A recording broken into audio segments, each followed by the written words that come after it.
Secrets of the Pink Kush, Confessions of an Internet Shill, produced by William H. Bradshaw. This information is not from my book, Secrets of the Pink Kush, but I feel that it is necessary to expose those who work against science, humanity, and the truth movement. They need to be exposed and removed from the various forums, websites, and social media so that humanity can improve itself. These are the liars, cheats, and thieves of the internet world. I was a paid internet shill by WMW admin on February the 5th, 2013. How shadowy groups manipulate internet opinion and debate. Posted by Alcyone, Conscious Life News, January the 8th, 2013. CLN editor's note. The type of propaganda strategy described in the article below occurs across a wide range of topics and is employed by various corporate, political, and governmental groups to promote a variety of agendas. It is called astroturfing, and it is far more common than most would imagine. This post is not about Israel, and it is not partisan. It is simply an illustration of the mechanics of how online debate can be manipulated. As this is an anonymous post, we have no way of verifying the information contained herein, and it is presented only for your consideration. Our intent in posting this is not to spread paranoia or incite shill witch hunts, but merely to encourage readers to view what they read and engage with online with a far more discerning eye. This confession is presented verbatim from its original thread to preserve its integrity. As such, you may notice some minor typographical errors. I was a paid internet shill by ex-shill, above top secret. I am writing here to come out of the closet as a paid shill. For a little over 6 months, I was paid to spread disinformation and argue political points on the internet. This site, ATS, was not the one that I was assigned to post on, although other people in the same organization were paid to be here, and I assume they still walk among you. But more on this later. I quit this job in the latter part of 2011 because I became disgusted with it. And with myself, I realized I couldn't look myself in the mirror anymore. If this confession triggers some kind of retribution against me, so be it. Part of being a real man in this world is having real values that you stand up for, no matter what the consequences. My story begins in early 2011. I'd been out of work for almost a year after losing my last job in tech support. Increasingly desperate and despondent, I jumped at the chance when a former co-worker called me up and said she had a possible lead for me. It is an unusual job and one that requires secrecy, but the pay is good. And I know you're a good writer, so it's something you are suited for. Writing has always been a hobby for me. She gave me only a phone number and an address in one of the seedier parts of San Francisco, where I live. Intrigued, I asked for the company's URL and some more info. She laughed. They don't have a website or even a name. You'll see. Just tell them I referred you. Yes, it sounds suspicious, but long-term joblessness breeds desperation. And desperation is a funny way of overlooking the suspicious when it comes to putting food on the table. The next day, I arrived at their address. The third floor in a crumbling building. The appearance of the place did not inspire confidence. After walking down a long, filthy, linoleum-covered corridor lit by dimly flickering halogen, I came to the entrance of the office itself, a crudely battered metal door with a sign that said, United Amalgamated Industries, Inc. I later learned that this company changed its name almost monthly, always using bland names like that, which gave no strong impression of what the company actually does. Not too hopeful, I went inside. The interior was equally shabby. There were a few long tables with folding chairs at which about a dozen people were tapping away on old beat-up computers. There were no decorations or ornaments of any type, not even the standard issue office trees or plastic ferns. What a dump. Well, beggars can't be choosers. The manager, a balding man in his late 40s, rose from the only stand-alone desk in the room and came forward with an easy smile. You must be Chris, Yvette, my ex-co-worker told me. You'd be coming, not our real names. Welcome. Let me tell you a little about what we do. No interview, nothing. I later learned they took people based solely on referral, and that the people making the referrals, like my ex-colleague Yvette, were trained to pick out candidates based on several factors, including ability to keep one's mouth shut, basic writing skills, and desperation for work. We sat down at his desk and we began asking a few questions about myself and my background, including my political views, which are basically non-existent. Then he began to explain the job. We work on influencing people's opinions here. That's how he described it. The company's clients paid them to post on internet message boards and popular chat rooms, as well as in gaming forums and social networks like Facebook and MySpace. Who were these clients? Oh, various people, he said vaguely. Sometimes private companies, sometimes political groups. Satisfied that my political views were not strong, he said I would be assigned to political work. The best people for this type of job are people like you, without strong views, he said with a laugh. It might seem counterintuitive, but actually we found that to be the case. Well, okay, fine, as long as it comes with a steady paycheck. I'd believe whatever they wanted me to believe, as the guy in Ghostbusters said. After discussing pay, which was much better than I'd hoped, and a few other details. He then went over the need for absolute privacy and secrecy. You can't tell anyone what we do here. Not your wife, not your dog. I have neither, as it happens. We'll give you a cover story and even a phone number and a fake website you can use. You'll have to tell people you're a consultant since your background is in tech support. That will be your cover job. Is this going to be a problem for you? I assured him it would not. Well, okay, shall we get started? Right now, I asked, a bit taken back. No time like the present, he said with a hearty laugh. The rest of the day was taken up with training. Another staff member, a no-nonsense woman in her 30s, was to be my trainer, and training would be only 2 days. You seem like a bright guy. You'll get the hang of it pretty fast, I think, she said. And indeed, the job was easier than I'd imagined. My task was simple. I'd be assigned to 4 different websites with the goal of entering certain discussions and promoting a certain view. I learned later that some of the personnel were assigned to internet message boards, like me, while others worked on Facebook or chat rooms.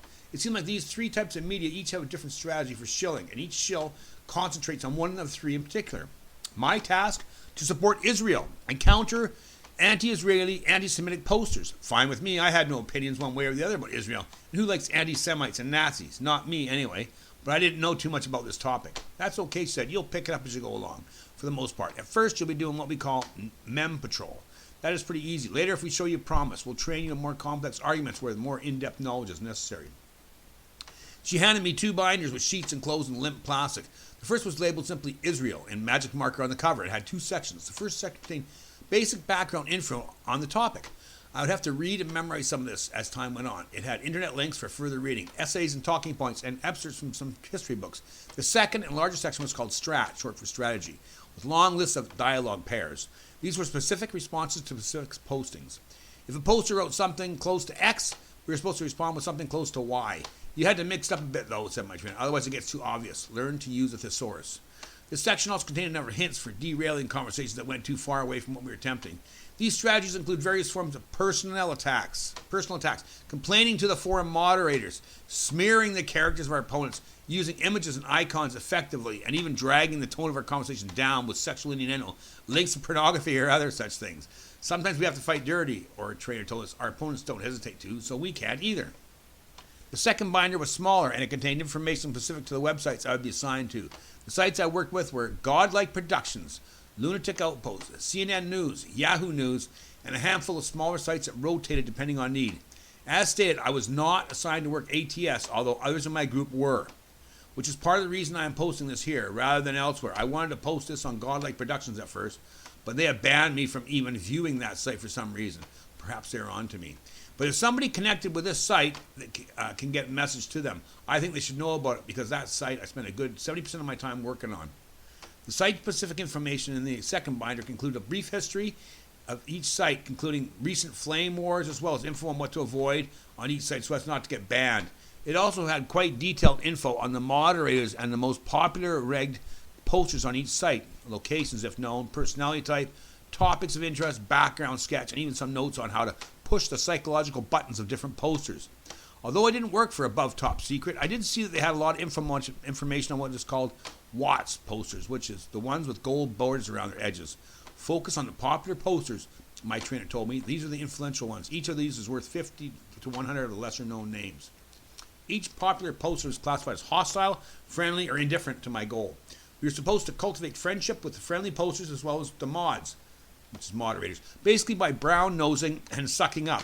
And there are even notes on strategies for dealing with specific hostile posters. The info was pretty detailed, but not perfect in every case. If you can convert one of the hostile posters from the enemy side to your side, you get a nice bonus, but this doesn't happen too often, sadly, so mostly you'll be attacking them and trying to smear them. At first, like I said, my job was mem patrol. This was pretty simple and repetitive. It involved countering mems and introducing new mems, and didn't demand much in-depth knowledge of the subject. Mostly just repetitive posting based on the dialogue pairs in the strat section of each binder. A lot of my job was derailing and spamming threads that didn't go our way, or making accusations of racism and anti-Semitism. Sometimes I had to simply lie and claim a poster said something or did something in another thread that really hadn't been said or done. I felt bad about this, but in the end I felt worse about the possibility of losing the first job I've been able to get since losing my real job. The funny thing was that although I started my job with no strong opinion or political views, after a few weeks of this I became very emotionally wedded to the pro-Israeli ideas I was pushing. There must be some psychological factor at work. A good salesman learns to honestly love the products he's selling, I guess. It wasn't long before my response became fiery and passionate, and I began to learn more about the topic I was on. This is a good sign, my trainer told me. It means you're ready for the next step, complex debate. The complex debate part of the job involved a fair amount of additional training, including memorizing more specific information about the specific posters, friendly and hostile, I'd be sparring with. Here, too, there were scripts and suggested lines of argument, but we were given more freedom. There were a lot of details to this more advanced stage of the job. Everything from how to select the right avatar to how to use demotivationals, humorous images with black borders that one finds floating around the web. Even the proper use of images of cats was discussed. Sometimes we used faked or photoshopped images or doctored news reports, something else that bothered me. I was also given a job of trying to find new recruits, people like me who had personality type, ability to keep a secret, basic writing, thinking skills, and desperation necessary to sign on as a shill. I was less successful at this part of the job, though. I couldn't find another in the time I was there. After a while doing this, I started to feel bad. Not because of the views I was pushing. As I said, I was first apolitical, then pro-Israel, but because of the dishonesty involved. If my arguments were so correct, I wondered, why did we have to do this in the first place? Shouldn't truth propagate itself naturally rather than through, well, propaganda? And who was behind this whole operation anyway? Who was signing my paychecks? The stress of lying to my parents and friends about being a consultant was also getting to me. Finally, I said, enough is enough. I quit in September 2011. Since then, I've been working on a series of unglamorous temp office jobs for lower pay. But at least I'm not making my living lying and heckling people who come online to express their views and exercise freedom of speech. A few days ago, I happened to be in the same neighborhood, and on a whim, I thought I'd check out the old office. It turns out the operation is gone, having moved on. This, too, I understood, is part of their strategy. Don't stay in the same place for too long. Don't keep the same name too long. Move on after half a year or so. Keeping a low profile. Finding new employees through word of mouth. All this is part of the Shill way of life, but it's a deceptive way of life. And no matter how noble the goals, I remain pro-Israel, by the way. These sleazy means cannot be justified by the end. This is my confession. I haven't made my mind up yet whether I want to talk more about this. So if I don't respond to this thread, don't be angry. I think you should know shills exist. They are real. They walk among you and they pay special attention to your popular gold-bordered Watts posters. WATS posters. You should be aware of this. What you choose to do with your awareness is up to you. Yours, ex-shill. Conscious Life News does not explicitly agree with or endorse the views of this individuals expressed in this article, but we do believe that they have something valuable to add to the conversation. As with all things, apply your own discernment. Fact check and verify where you find it appropriate. More importantly, take the information that resonates with you and leave the rest behind.